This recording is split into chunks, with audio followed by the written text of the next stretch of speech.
మీ హయాంలో ఏం జరిగింది? మీ సొంత ఎంపీనే, మీ సిట్టింగ్ ఎంపీలే, ఒకడు రాజ్యసభ, ఒకడు లోక్సభ, ల్యాండ్స్ కోసం భూ కబ్జాలు చేసి వాటి కోసం కొట్టుకొని కిడ్నాపులు కూడా చేసుకున్న విషయం మీకు గుర్తు లేదా? జగన్మోహన్ రెడ్డికి గుర్తు లేదా అని చెప్పి ఈ సందర్భంగా నేను అడుగుతాం.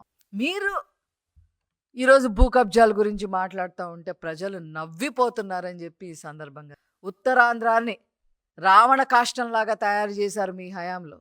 ఈరోజు జాబ్ మేళా అక్కడ జరగబోతా ఉంది, ముఖ్యంగా ఐటీ పరిశ్రమల వల్ల.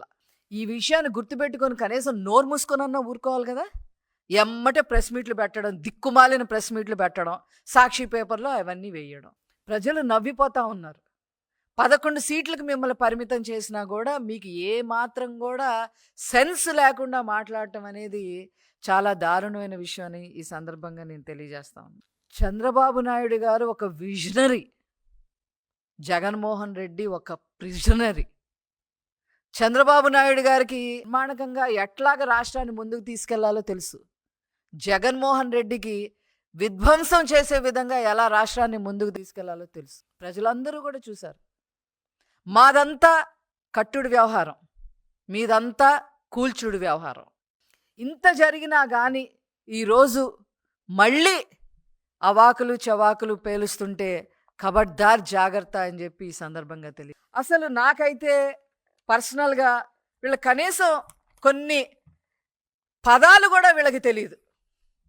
అనమనండి, వైసీపీని ఎవరన్నా కాగ్నిజెంట్ అనే మాట అనమనండి అంటారేమో. ఈరోజు నిన్న వైజాగ్లో కాగ్నిజెంట్, అలాగే టెక్టమీనా, అట్లాగే నార్వెల్ టెక్నాలజీ, అట్లాగే Asian health care RCL services, అదేవిధంగా ఇమాజినేటివ్ టెక్ సొల్యూషన్స్, అలాగే ఫ్లూయెంట్ గ్రిడ్, అదేవిధంగా మదర్సన్ టెక్నాలజీ సర్వీసెస్, అదేవిధంగా క్వాక్స్ టెక్నాలజీస్ ప్రైవేట్ లిమిటెడ్, అదేవిధంగా గూగుల్, టీసీఎస్, ఇంకా వాట్ నాట్. కనీసం ఈ కంపెనీల పేర్లు కూడా తిరగవు జగన్మోహన్ రెడ్డి గారికి మాట్లాడటానికి కూడా. ఇవేంటో కూడా తెలియవు. ఈ కంపెనీలు ఎంత పెట్టుబడి పెడుతున్నాయో కూడా వాళ్ళకి తెలియదు. ఎంతమందికి జాబ్స్ క్రియేట్ చేస్తారు అనేది కూడా వాళ్ళకి తెలియదు.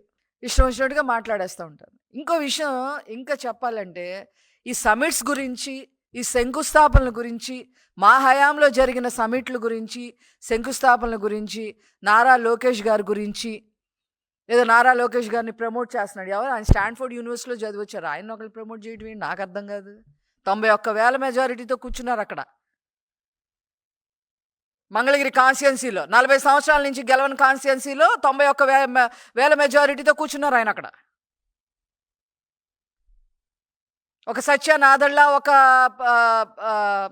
సుందర్ పిచేలతో రోజు మీటింగ్స్ పెట్టుకునే మనిషి ఆయన. వాళ్ళని మేము ప్రమోట్ చేయడం ఏంటి? మీకు ఏమాత్రమైన బుద్ధి ఉందా? పార్టీ కోసం ఏనాడు చేయలా, ఎవ్వరూ చేయలా, ఏ పార్టీ కూడా చేయలా. కార్యకర్తల సంక్షేమ నిధిని ఏర్పాటు చేశారు ఆయన రావటంతోనే. లోకేష్ గారిని మేము ప్రమోట్ చేయటం ఏంటి? ఇట్లాంటి అవాకులు చవాకులు మాట్లాడుతుంటే అసలు ఏమనాలి మిమ్మల్ని ఏం మాట్లాడాలి?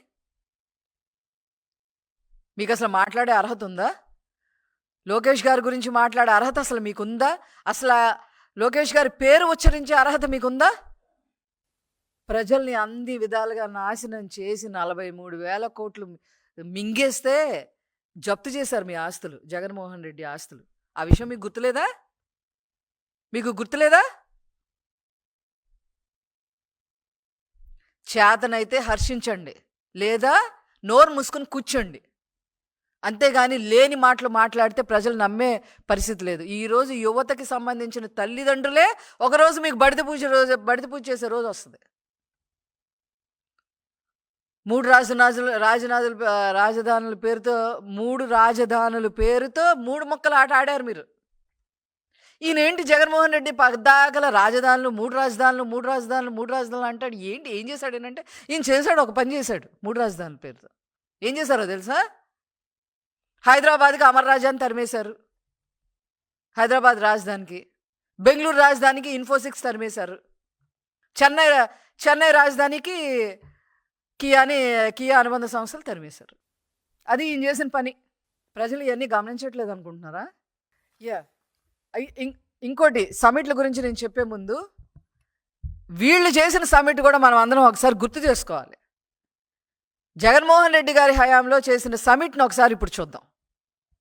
ఇదే వైజాగ్లో ఇన్వెస్ట్మెంట్ సమ్మిట్ లో అపశృతి చోటు చేసుకుంది. డెలిగేట్ రిజిస్ట్రేషన్ దగ్గర నిర్వాహకులు అందరికీ కిట్లు ఇవ్వలేదు. ఇంతో ఆగ్రహం వ్యక్తం చేసిన కొందరు కౌంటర్ను పీకి పందిరేశారు. ప్రైవేట్ సెక్యూరిటీ సిబ్బంది అప్రమత్తమైన ఫలితం లేకపోయింది. వాళ్ళు వచ్చే సమయానికే మొత్తం అయిపోయింది. కౌంటర్ మొత్తం డెలిగేట్ పాస్ హోల్డర్లు పీకేశారు. ఇంత జరుగుతున్నా పోలీసులు అక్కడ లేకపోవడం విశేషం. మరోవైపు డైనింగ్ హాల్ దగ్గర కూడా గందరగోళం నెలకొంది. నిర్వాహకుల నిర్లక్ష్యంతో చాలా మంది భోజనాలు చేయకుండానే వెళ్లిపోయారు.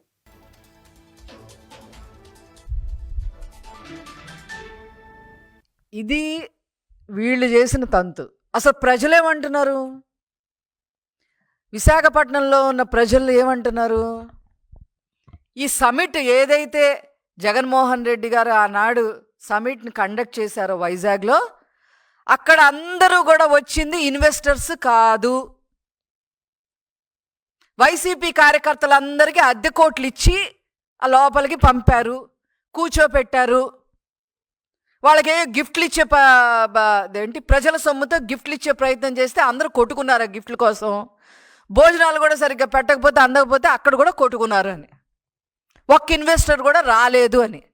ఎందుకంటే జగన్మోహన్ రెడ్డి గారికి ఏ క్రెడిబిలిటీ లేదని. 6093 అనేది ఆయనకు ఉంది. ఆయనకు ఒక పేటెంట్ ఉంది కదా, 6093 ఖైదీ నెంబర్ 6093 అనే పేటెంట్ ఉంది కాబట్టి. ఇట్లాంటి వాళ్ళు ఒక సమిట్ ఎలా చేయాలో, ఇన్వెస్టర్స్ని ఎలాగ అట్రాక్ట్ చేయాలో, ఏ రకమైన సదుపాయాలు కల్పించాలో, సదుపాయాలు కల్పించిన తర్వాత ఎన్ని రోజుల్లో వాళ్ళు గ్రౌండ్ లెవెల్కి గ్రౌండ్ అవ్వాలో, గ్రౌండ్ అయ్యే లోపే ఎంతమందికి ఉద్యోగాలు ఇస్తారు అనే ఒక హామీ ఎలా ఇవ్వాలో, ఇవన్నీ మీరు నారా చంద్రబాబు నాయుడు గారు, నారా లోకేష్ గారు చూసి తెలుసుకోండి. అంతేగాని ఈ రకంగా హేళనగా మాట్లాడటం, ఇష్టం వచ్చినట్టుగా మాట్లాడటం అనేది కరెక్ట్ కాదని ఈ సందర్భంగా తెలియజేస్తూ నేను సెలవు తీసుకుంటాను.